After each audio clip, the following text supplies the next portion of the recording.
Shalom Bapak Ibu Saudara. Pernahkah Bapak Ibu Saudara mendengar sebuah kalimat dalam bahasa Jawa yang berkata watuk iso mari, nek watak digowo mati? Apa maksud dari perkataan ini? Arti dari kalimat ini adalah bahwa jika seseorang terkena suatu penyakit, dalam hal ini adalah katakanlah batuk, maka masih bisa disembuhkan. Tetapi watak seseorang akan dibawa orang tersebut sampai meninggalkan dunia ini. Peribahasa ini dengan singkat ingin mengatakan bahwa watak seseorang tidak mungkin bisa berubah. Tetapi apakah selalu benar peribahasa ini? Pada saat ini saya ingin mengajak setiap kita untuk mengingat sebuah cerita di dalam Alkitab dengan dua orang tokoh di dalamnya, yaitu Ananias dan Saulus.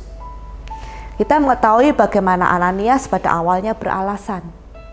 Mungkin dalam hati tanpa sadar dia juga menghakimi Saulus sebagai orang jahat yang tidak mungkin diubahkan.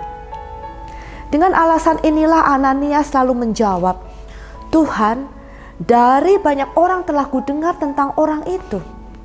Betapa banyaknya kejahatan yang dilakukannya terhadap orang-orang kudus-Mu di Yerusalem. Dan ia datang kemari dengan kuasa penuh dari imam-imam kepala untuk menangkap semua orang yang memanggil nama-Mu." Secara tidak langsung Ananias berkata, apakah Tuhan gak salah mengutus aku kepada Saulus? Dia seorang teroris, penganiaya, pembunuh orang Kristen. Dia datang ke sini juga dalam rangka menganiaya dan membunuh orang Kristen. Kenapa Tuhan harus mengutus aku ke sana? Jika saya di posisi Ananias, saya pun akan mempertanyakan hal-hal yang sama. Tetapi kita tahu bahwa Tuhan berkata, "Pergilah, sebab orang ini adalah alat pilihan bagiku untuk memberitakan namaku kepada bangsa lain. Aku sendiri akan menunjukkan kepadanya betapa banyak penderitaan yang harus ia tanggung oleh karena namaku." Dengan kata lain, Tuhan berkata kepada Ananias, "Jangan takut, pergi saja. Aku akan mengubah dia sehingga dia bukan saja tidak akan menganiaya dan membunuh orang Kristen lagi, dia bahkan akan memberitakan Injil kepada bangsa-bangsa lain. Karena dia adalah alat pilihan bagiku." Dan kita tahu Kisah Para Rasul 9:17a berkata, "Lalu pergilah Ananias ke situ dan masuk ke rumah itu.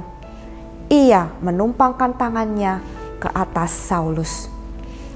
Peristiwa ini adalah satu peristiwa yang luar biasa. Ananias dipakai Tuhan menjadi seorang agent of change bagi Saulus. Dan Saulus berubah 180 derajat. Sama seperti kisah ini, kita semua bisa berubah dan kita bisa menjadi agen pembawa perubahan bagi orang lain. Bagaimana caranya? Pertama, jangan pernah menghakimi dan berkata, tidak ada harapan, tidak mungkin orang bisa berubah, atau watuk iso mari nek watak digowo mati. Bagaimanapun juga jahatnya seseorang, tetaplah percaya bahwa dia bisa menjadi seseorang yang diubahkan jika dia mengalami perjumpaan pribadi dengan Tuhan seperti yang dialami oleh Saulus. Yang kedua, mari kita bekerja di tempat Tuhan sedang bekerja. Ketika Tuhan menempatkan kita pada posisi atau keadaan tertentu untuk melakukan suatu tugas yang memang Tuhan ingin kita lakukan, mari kita meneladani Ananias. Kita dapat berdoa bagi orang tersebut sesuai dengan beban yang diberikan kepada kita dan melangkah dengan iman keluar dari comfort zone kita untuk menjangkau mereka. Ananias sudah melakukan bagiannya. Maukah kita melakukan bagian kita menjadi agent of change bagi orang lain? Tuhan Yesus memberkati.